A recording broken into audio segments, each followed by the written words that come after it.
مٹی سے جو پیدا کیا گیا اس زمین کے اوپر پھر اس کا ایک وقت جو ہے مقرر ہے، یعنی ایک مقرر وقت تک وہ اس زمین پر اس طرح سے میں کرتا رہے گا، انسان کی شکل میں ڈنگے مارتا پھرے گا یا چلتا پھرتا رہے گا، اور ایک وقت آئے گا جب اس زمین سے اس کا بوریا بستر جو ہے وہ گول کر دیا جائے گا، اور وہ اس کو موت آ جائے گی۔ وہ اجل مسمى عنده، اور پھر ایک اور وقت مقرر ہے اس کے پاس، اسی زمین سے منسوب ایک اور وقت جو ہے وہ بھی اللہ تعالیٰ کے پاس مقرر ہے۔ وہ وقت جو ہے وہ ہے تمہاری کہ انسان کی موت سے لے کر قیامت کے وقت تک، یعنی برزخ کی زندگی جس کو ہم کہہ سکتے ہیں۔ تو پہلے تو ایک پیریڈ یا ایک وقت ہے تمہارے پاس اس دنیا کی زندگی میں جو تمہیں وقت گزارنا ہے، اور اس کے علاوہ تمہاری موت کے بعد پھر قیامت تک کا جو پیریڈ ہے وہ بھی ایک وقت طے شدہ مقرر کردہ وقت ہے تمہارے پاس۔ اس کے بعد تو پھر اللہ تعالیٰ جب دوبارہ اٹھائے گا تو پھر ابدی طور پر یہ کائنات جو ہے اس کا حلیہ جو ہے بالکل مختلف ہو جائے گا، یہ کائنات جو ہے بالکل مطلب فنا ہو جائے گی، اور ایک الگ انداز سے کس طرح سے ہوگی یقیناً ہمارے سامنے ہماری آنکھیں جو ہیں اس کو دیکھیں گی جب وہ وقت آئے گا۔ ہمیں اس بات کا یقین ہونا چاہیے کہ ہماری آنکھیں اس بات کا مشاہدہ کریں گی جو اللہ تعالیٰ نے غیب کی باتوں میں سے ہمیں اشارہ کر دیے، اور بہت ساری چیزوں کو بڑی ڈیٹیل سے سمجھا بھی دیا۔ ثم انتم تمترون، پھر بھی وہ کافر جو ہے پھر بھی اے کافرو تم شک کرتے ہو۔ ثم انتم تمترون، پھر بھی تم شک کرتے ہو، پھر بھی اے کافرو تم شک کرتے ہو۔ اب جیسا کہ تذکرہ ہوا کہ کافر جو ہیں یا مشرک جو ہیں وہ قیامت کو ماننے سے بھی انکاری تھے، قیامت کے بارے میں بلکہ مذاق اڑاتے تھے مسلمانوں کا، کہ یہ قیامت کا یہ کہتے ہیں جی کل کو دوبارہ سے ہم اللہ تعالیٰ اٹھ کھڑا کرے گا اور دوبارہ سے حساب کتاب ہوگا۔ کہاں ہے وہ ہمارے بزرگ جو ہیں وہ صدیوں سے ہزاروں سالوں سے مرے پڑے ہیں قبروں کے اندر یا مختلف جگہوں پر، تو کون ابھی تک تو کوئی زندہ نہیں ہوا۔ تو مذاق بھی اڑایا کرتے تھے، اور اس کا مطلب ڈنکے کی چوٹ پر انکار بھی کرتے تھے۔ تو اب اللہ تعالیٰ نے ان کو ان کی جو کچھ عقائد ہیں ان کی طرف اشارہ کیا۔ ان کے عقائد میں کیا کہ اللہ تعالیٰ نے ہی سارا کچھ بنایا، تو ان کے عقائد کے مطابق اللہ تعالیٰ نے کہا کہ ساری کی ساری تعریف اور شکر تو اللہ ہی کا ہے جس نے پوری کائنات کو بنایا، آسمانوں اور زمین کو، اور پھر تاریکی اور روشنی کو بھی بنایا، اور تمہیں بھی پیدا کیا اسی مٹی سے جو تم ایک مقررہ وقت تک اس زمین میں تمہارا ٹھہرنا ہوگا، لیکن پھر بھی تم شک کرتے ہو کہ مطلب تمہیں دوبارہ نہیں اٹھایا جائے گا، یا تو اللہ تعالیٰ کا قول یا اللہ تعالیٰ کا کلام یا اللہ تعالیٰ کا جو رسول ہے اس کے بھیجے ہوئے جو کہ ہدایت ہے اس کا پھر اس میں پھر بھی تم شک کرتے ہو، یا یہاں پر بطور خاص قیامت کے بارے میں کہ قیامت کے بارے میں بھی پھر بھی تم شک میں پڑے ہوئے ہو، جبکہ وہ اللہ جس نے یہ ساری کائنات بنائی وہ تمہیں خود انفارم کر رہا ہے، وارننگ دے رہا ہے کہ ایک وقت آئے گا جب تم مٹی میں مٹی ہو کر فنا ہو جاؤ گے، اور پھر اللہ تعالیٰ تمہیں دوبارہ کھڑا کرے گا، دوبارہ تمہیں زندہ ہو کر فرما دے گا۔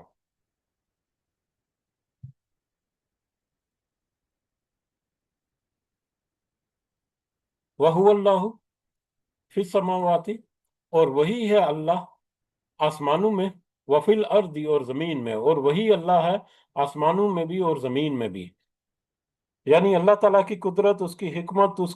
اس کی شان اور اس کے علم کی نشانیاں جو ہیں وہ بھرپور طریقے میں اس پوری کائنات میں ہر جگہ پر موجود ہیں، یا ہر جگہ پر پائی جاتی ہیں، یا اس پوری کائنات میں آسمانوں اور زمین جب ہم کہتے ہیں آسمانوں اور زمین، جب ہم بھی آئندہ بھی جب ہم آسمانوں اور زمین کا تذکرہ ہوگا تو اس کا مطلب ہم کائنات لیں گے۔ تو اس پوری کائنات میں ہر طرف تمہیں اللہ کی نشانیاں، اللہ کی حکمت، اللہ کی قدرت، اس کا علم جو ہے وہ سارا نظر آئے گا، ہر طرف تمہیں اسی کی نشانیاں جو ہیں وہ نظر آئیں گی۔ یہی وجہ ہے کہ صرف وہی ہستی ہے جس کو آسمانوں اور زمین میں اللہ کے نام سے پکارا جاتا ہے، یعنی پوری کائنات میں اللہ کے نام سے وہ اللہ، اس کا جو معنی جو ہے، معنی اور مفہوم جو ہے وہ بھی واحد اکیلی لائق عبادت ذات جو ہے وہ اللہ ہے۔ تو اس پوری کائنات میں اللہ ہی ہے ایک ہی ذات باری ہے جس کو اللہ کے نام سے پکارا جاتا ہے، اور وہی صرف لائق عبادت ہے جو عبادت کے لائق ہے۔ اس آیت کو اس آیت کے بارے میں کچھ ایک بڑی تعداد جو ہے یا کثیر تعداد یا اکثریت جو ہے مسلمانوں کی، چاہے وہ کسی بھی مکتبہ فکر سے ہو، وہ تو اتفاق رکھتی ہے ایک اس بات پر کہ اللہ تعالیٰ جو ہے وہ عرش پر استوا ہے۔ کس طرح سے ہے؟ یہ اللہ تعالیٰ کے جس طرح سے اس کے شائن ہے، جس طرح کے اس کے شان ہے، ہم اس کے بارے میں نہیں جانتے کہ اللہ تعالیٰ نے عرش پر کس طرح سے قرار پکڑا ہوا ہے، ثم استوى الی العرش، کس طرح سے وہ عرش پر قرار پکڑے ہوئے ہے، ہمیں اس کا کوئی اندازہ یا ادراک نہیں ہو سکتا۔ لیکن قرآن مجید میں تقریباً 18 مختلف مقامات پر عرش کا تذکرہ ہے، تو اس سے ہمیں اندازہ ہوتا ہے کہ عرش جو ہے اس کا ماننا جو ہے وہ ہمارے عقیدے کا حصہ ہے، اور اللہ تعالیٰ عرش پر قرار پکڑے ہوئے ہیں کس طرح سے، یہ ہم اس کا ہمیں اندازہ نہیں ہے۔ مسلمانوں کی کثیر تعداد، اکثریت جو ہے وہ اس بات پر قائل ہے اور اس کا یہی عقیدہ ہے، لیکن بہرحال کچھ لوگ جو ہیں وہ اس آیت یا اس طرح کی آیات کو سہارا لیتے ہوئے ان کا خیال ہوتا ہے کہ اللہ تعالیٰ در حقیقت ہر جگہ پر موجود ہے۔ اور جب وہ کہتے ہیں کہ اللہ تعالیٰ ہر جگہ پر موجود ہے، تو پھر عقیدے میں تھوڑی سی گڑبڑ آ جاتی ہے، پھر وہ عقیدہ وحدت الوجود جو ہے اس کی طرف بھی باتیں نکل جاتی ہیں، یا دوسری طرف بھی باتیں چلی جاتی ہیں جو کہ مطلب بڑی سینسٹیو ہو جاتی ہیں۔ تو لہذا ہمیں ان ساری باتوں کا انکار کر کے اللہ تعالیٰ نے جہاں تک ہمیں غیب کا علم دیا اس تک ہمیں محدود رہنا چاہیے، اور جہاں پر اللہ تعالیٰ نے باؤنڈری وال کھڑی کر دی کہ اس سے آگے تمہیں وقت آنے پر پتہ چلے گا، تو پھر ہمیں اس وقت کا انتظار کرنا چاہیے، اس سے آگے بجائے اس کے کہ ہم کچھ عقائد یا کچھ نظریات میں اس قدر آگے بڑھ جائیں، خدا نہ خواستہ ہماری توحید کا معاملہ جو ہے اس میں کوئی کمی بیشی ہو جائے۔ اللہ تعالیٰ ہم سب کو محفوظ رکھے۔ بہرحال اس اعتبار سے اس آیت کا مفہوم جو ہے وہ ہمیں سورہ زخرف کی آیت نمبر 84 اور 85 میں بھی ملتا ہے، جو کہ اس آیت کے مفہوم کو تھوڑا سا مزید واضح کر دیتی ہیں یہ دو آیات۔ سورہ زخرف کی آیت نمبر 84 اور 85 ہے، وَهُوَ الَّذِي فِي السَّمَاءِ إِلَٰهٌ وَهُوَ الَّذِي فِي السَّمَاءِ إِلَٰهٌ وَفِي الْأَرْضِ إِلَٰهٌ وَهُوَ الْحَكِيمُ الْعَلِيمُ وَتَبَارَكَ الَّذِي لَهُ مُلْكُ السَّمَاوَاتِ وَالْأَرْضِ وَمَا بَيْنَهُمَا وَعِندَهُ عِلْمُ السَّاعَةِ وَإِلَيْهِ تُرْجَعُونَ۔ اس کا مطلب یہ ہے کہ اور وہی ہے جو آسمانوں میں معبود ہے، اور وہی ہے جو زمینوں میں بھی معبود ہے، یعنی ایک ہی اللہ کی ذات ہے جو آسمانوں میں بھی وہی معبود ہے اور زمینوں میں بھی وہی معبود ہے۔ آسمانوں کی طرف جب تذکرہ کیا جائے، عام طور پر آسمانوں اور زمین کو جمع کر کے ہم کائنات کہتے ہیں، لیکن اگر الگ الگ صرف آسمانوں اور زمین کا تذکرہ کریں تو آسمانوں کے اوپر فرشتوں کی ایک بڑی کثیر تعداد جو ہے وہ موجود ہے، اور وہ فرشتے بھی اللہ تعالیٰ کی عبادت کرتے ہیں، اور آسمانوں اور زمین کے درمیان جو آنے جانے والے فرشتے ہیں وہ بھی اللہ تعالیٰ کی عبادت کرتے ہیں، اور زمین کے اوپر بھی اللہ تعالیٰ ہی کی عبادت ہے، اس کے علاوہ پوری کائنات میں۔ تو گویا کہ وہی ہے جو آسمانوں میں بھی معبود ہے اور زمین میں بھی معبود ہے، اور وہی کمال حکمت والا ہے، سب کچھ جاننے والا ہے، اور اور بہت برکت والا ہے، اور وہ جس کے پاس آسمانوں کی اور زمین کی بادشاہی ہے، اور اس کی بھی جو ان دونوں کے درمیان ہے، یعنی اس پوری کائنات میں بادشاہت ہے وہ بھی صرف اسی اللہ کی ہے، اور اسی کے پاس قیامت کا علم ہے، قیامت کی گھڑی جب آئے گی وہ بھی اسی کے پاس علم ہے، اور اسی طرف تم لوٹائے جاؤ گے۔ تو زخرف کی آیت نمبر 84 85 جو ہے وہ اس آیت کی مزید تشریح جو ہے وہ ہمیں نسبتاً آسان الفاظ میں بھی ہمارے سامنے لاتی ہے، کہ اس کا پوری کائنات میں چاہے آسمان ہو یا زمین ہو یا کوئی بھی جگہ ہو، وہیں ہر جگہ پر لائق عبادت جو ذات ہے وہ صرف اور صرف اللہ تعالیٰ کی ہے۔ یعلم سرکم و جہرکم، وہ جانتا ہے تمہارے پوشیدہ احوال کو بھی اور تمہارے ظاہری احوال کو بھی، تمہاری ہر طرح کی پوشیدہ اور ظاہری بات کو خوب اچھی طرح سے جانتا ہے، تمہارے دلوں کے اندر چھپی نیتیں، ارادے، ہر چیز، اور تمہارے کیے گئے عمل جو ظاہری طور پر تم نے کر دیے۔ وَيَعْلَمُ مَا تَكْسِبُونَ، اور وہ اس چیز کو بھی بخوبی جانتا ہے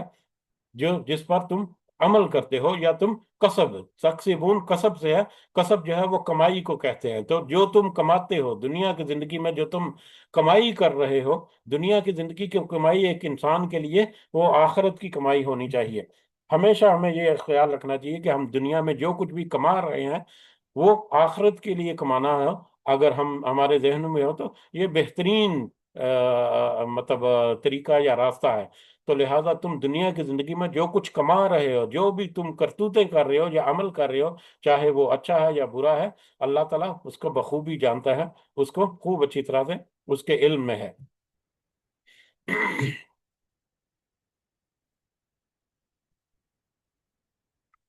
جی، میرا خیال ہے ہم یہیں پر رکتے ہیں آج، کیونکہ آگے کی آیات جہاں ہمیں بہت ساری تفصیل جہاں ہمیں دیتی ہیں، تو انشاءاللہ ہم کل جو ہے اسے آگے کنٹینیو کریں گے، اسی موضوع کو، اس دعا کے ساتھ کہ ہماری سننے میں سمجھنے میں کچھ کمی بیشی ہے تو اللہ تعالیٰ ہمیں معاف فرمائے، اور جس چیز کی ہم کوشش کر رہے ہیں اللہ تعالیٰ ہمیں اس میں کامیاب کرے، اس میں ہمیں استقامت نصیب فرمائے، اس کی صحیح سمجھ کے ساتھ ساتھ اللہ تعالیٰ ہمیں اپنی اصلاح کرنے کی توفیق عطا فرمائے، آمین یا رب العالمین، وما علینا الا البلاغ المبین۔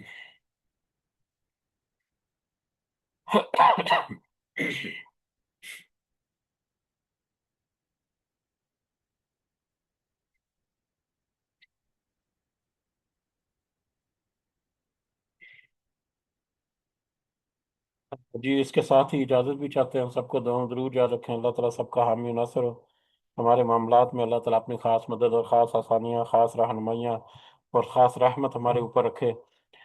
بہت ساری ناشکریاں ہم سے ہو جاتی ہیں، بہت ساری نافرمانیاں ہم سے ہو جاتی ہیں، اللہ تعالیٰ سے دعا ہے کہ اللہ تعالیٰ ہماری ان باتوں کو نظر انداز کرے، ہماری کوتاہیوں کو اللہ تعالیٰ معاف کرے، جان بوجھ کے ہم جو کوتاہیاں یا غلطیاں کرتے ہیں اللہ تعالیٰ ہمیں توفیق دے کہ ہم اپنے نفس کے اوپر قابو پا سکیں، اللہ تعالیٰ ہمیں اپنے نفس پر قابو پانے اور ہمیں کچھ اس طرح کے معاملات میں کچھ برائیاں، کچھ کمیاں، کوتاہیاں، ان میں اللہ تعالیٰ ہمیں ثابت قدمی کے ساتھ ان کو ختم کر کے ثواب کی طرف، نیکی کے کاموں کی طرف اللہ تعالیٰ ہمیں آنے کی توفیق عطا فرمائے، آمین یا رب العالمین۔ رب ارحمہما کما ربیانی صغیرہ، رب ارحمہما کما ربیانی صغیرہ، رب ارحمہما کما ربیانی صغیرہ، ربنا آتنا فی الدنیا حسنہ وفی الآخرۃ حسنہ وقنا عذاب النار، ربنا ظلمنا انفسنا وإن لم تغفر لنا وترحمنا لنكونن من الخاسرين، ربنا تقبل منا إنك أنت السميع العليم وتب علينا إنك أنت التواب الرحيم، سبحان ربك رب العزة عما يصفون وسلام على المرسلين والحمد لله رب العالمين، سبحانك اللهم وبحمدك نشهد أن لا إله إلا أنت نستغفرك ونتوب إليك، آمين يا رب العالمين، جزاكم الله خيرا كثيرا، السلام علیکم ورحمۃ اللہ وبرکاتہ۔